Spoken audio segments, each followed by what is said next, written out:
Hello friends, welcome to our channel. ఈరోజు recipe ఏంటంటే టమాటా పప్పు అండి. ఎప్పట్లా కాకుండా ఒకసారి నేను చెప్పినట్టు ఇలా చేయండి. టమాటా పప్పు అనేది సూపర్గా ఉంటుంది.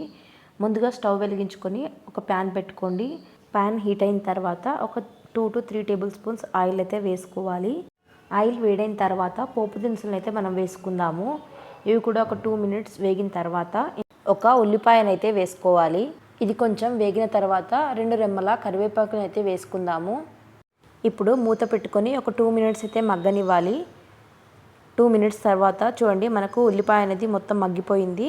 ఇప్పుడు ఒక 1/2 టీ స్పూన్ పసుపు, అలాగే ఒక 1/2 టీ స్పూన్ అల్లం వెల్లుల్లి పేస్ట్ని అయితే నేను వేసుకుంటున్నాను. వీటిని ఒక 2 minutes పాటు మనం ఆయిల్లో ఫ్రై చేసుకుందాం. ఇవి ఫ్రై అయిన తర్వాత ఒక 6-7 చిన్న టమాటాలను అయితే నేను తీసుకొని వేసుకున్నాను. ఒక 2 minutes వీటిని కలుపుకొని మూత పెట్టుకోవాలి.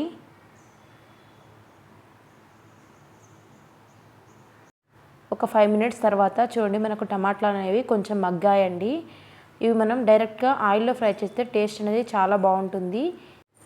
ఇప్పుడు మనం దీంట్లోకి 1/2 టీ స్పూన్ ఉప్పునైతే వేసుకుందాం.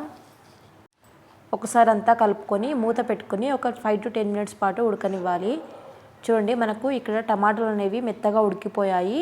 ఇప్పుడు నేను ఆల్రెడీ పెసరపప్పును అయితే నానబెట్టుకున్నాను. మన రైస్ కప్తో 1/2 కప్ అయితే పప్పు అయితే నానబెట్టుకున్నాను. వాటర్ కూడా ఆల్రెడీ ముందే వేసాను. ఇప్పుడు ఆ మొత్తం పప్పును అయితే ఇందులో వేసుకుంటున్నాను.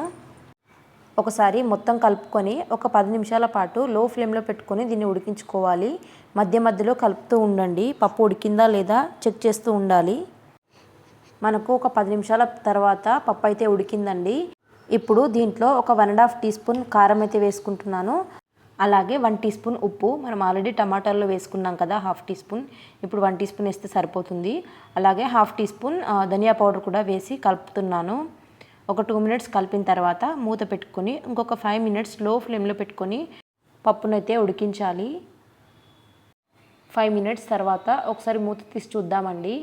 వావ్, సూపర్గా వచ్చింది మనకు పప్పు అయితే. గ్యాస్ ఆఫ్ చేసుకొని సర్వ్ చేసుకుంటే సరిపోతుంది. ఈ పప్పుతో కాంబినేషన్గా రైస్ అయినా చపాతీ అయినా సూపర్గా ఉంటుంది. ఇంకో మంచి రెసిపీతో మళ్ళీ మీ ముందుంటా. అంతవరకు సెలవు. Take care, bye.